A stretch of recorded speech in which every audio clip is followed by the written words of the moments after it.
Forming an opinion and reporting on the financial statements. So we're going to just look at the process to form opinions. We'll then discuss the different types of opinions. Guys, it changes in the audit report. It was revised in 2016. So just make sure that your ISA 700 and 705 both have revised in their name. And then we'll look at additional paragraphs that need to be included in the audit report. So you give your opinion, but then there's a couple of paragraphs that we need to add, namely key audit matters, emphasis of matter, or your other matter. Material uncertainty related to the going concern. But remember, guys, that was only if they had disclosed the material uncertainty. Remember, if they hadn't disclosed the material uncertainty, then the financials were materially misstated, so we gave qualified or adverse. All right, so the process of forming an opinion. It's sitting in ISA 700. We have to say whether the financials are prepared in all material respects according to what IFRS says. So in order for us to conclude, we must, as auditors, have had sufficient and appropriate audit evidence. We must make sure whether the uncorrected misstatements are material or immaterial. Remember, these were the ones where they didn't have to adjust when we looked at them individually. But we then needed to aggregate them, and then we need to compare them to final materiality to see that they were not material.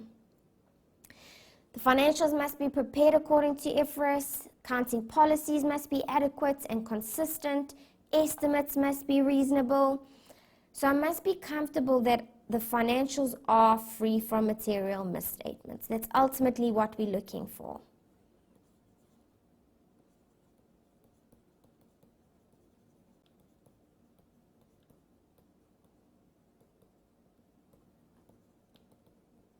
Or, if they're not, I must know where they are material misstatements. So that's what I've got to have considered in order to come to my conclusion. So the different types of opinions, where we are comfortable that the financials are prepared in all material aspects with the applicable financial reporting framework, we will give an unqualified audit opinion, which means here that there are no material misstatements. And that means individually, all those misstatements we saw that were material, those individual ones were adjusted. And when we aggregated the immaterial, they were below final materiality or was adjusted so that they were below final materiality. I give an unqualified. Nice and simple.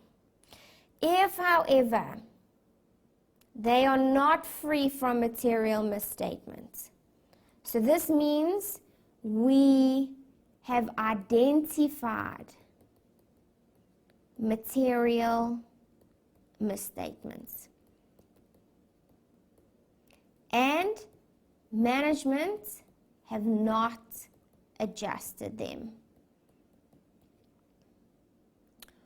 Or if we were unable to get audit evidence to prove that amount was not materially misstated, and therefore as a result, to be conservative, I have to believe that there could be a material misstatement. So this differs from the first sentence, guys. The first sentence, I have identified the material misstatement. I can show them the misstatement. The second sentence, I don't have evidence to prove that there isn't a material misstatement. I need the evidence, but I can't get it. So ultimately what we have here is a limitation of scope.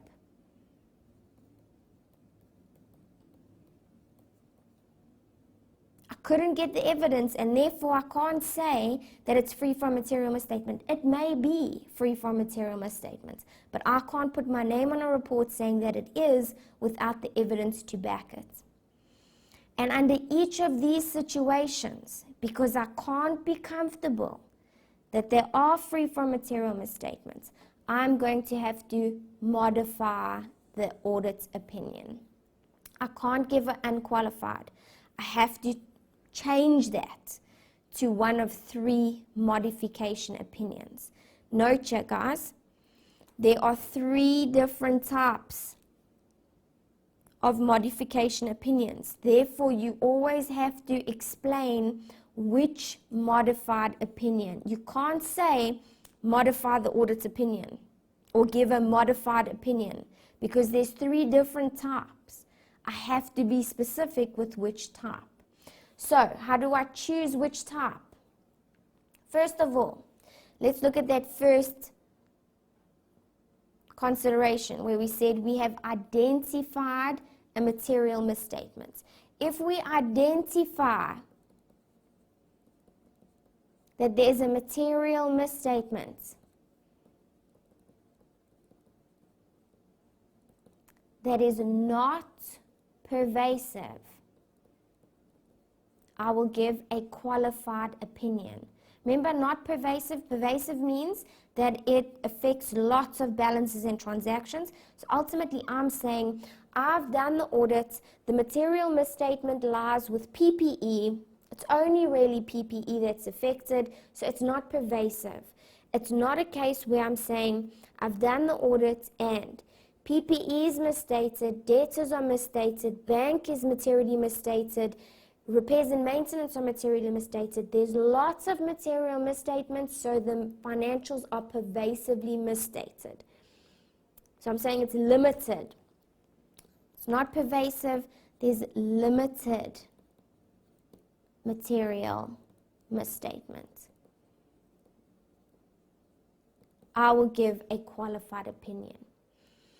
If, however, I identify material misstatements, and there are lots of them, so it is pervasive, I need to give an adverse opinion. So here is the extreme of that type of qualified opinion. I will say there are multiple material misstatements identified. So that's the crucial word here, identified. Therefore, the financial statements are pervasively misstated.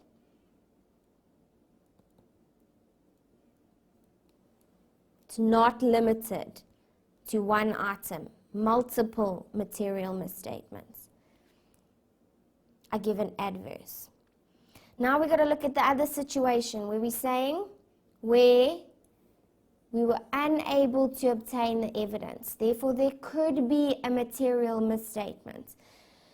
So where I was unable to obtain evidence,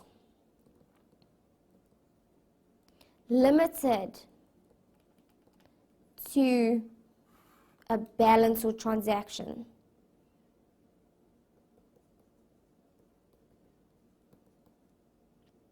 therefore, one item could be materially misstated.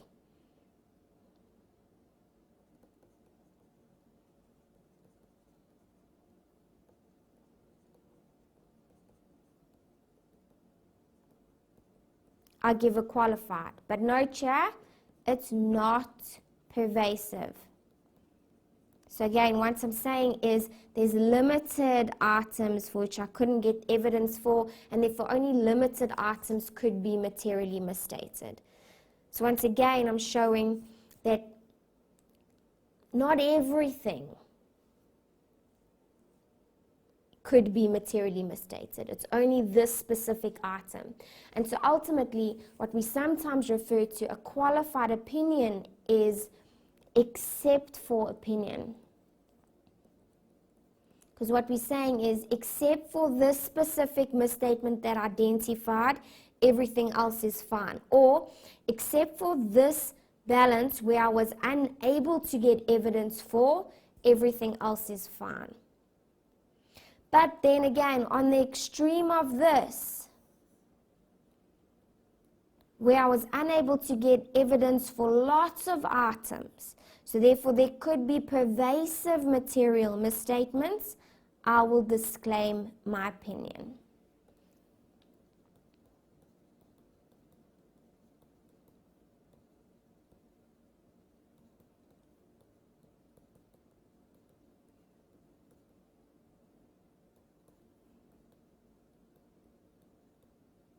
Therefore, there's pervasiveness. Financials could be pervasively materially misstated. I disclaim. And ultimately, when I disclaim, I'm saying I'm not giving an opinion.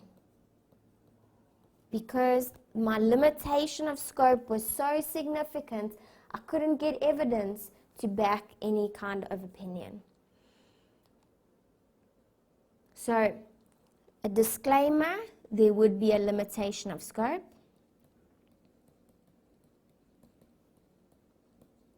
Or, for this type of qualified,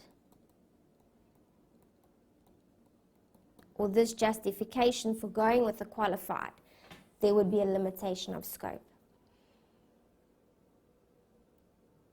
Okay, I've said we need to look at the audit reports for example, so we'll go into each of those. You need to look in at 700 and at 705. So guys, just discussing the layout before we look at the examples. You have your audit opinion followed by your basis and then any of the additional paragraphs that are necessary. Material uncertainty we've done. We'll get to key audit matters, emphasis of matter or other matter. So let's go to your standards.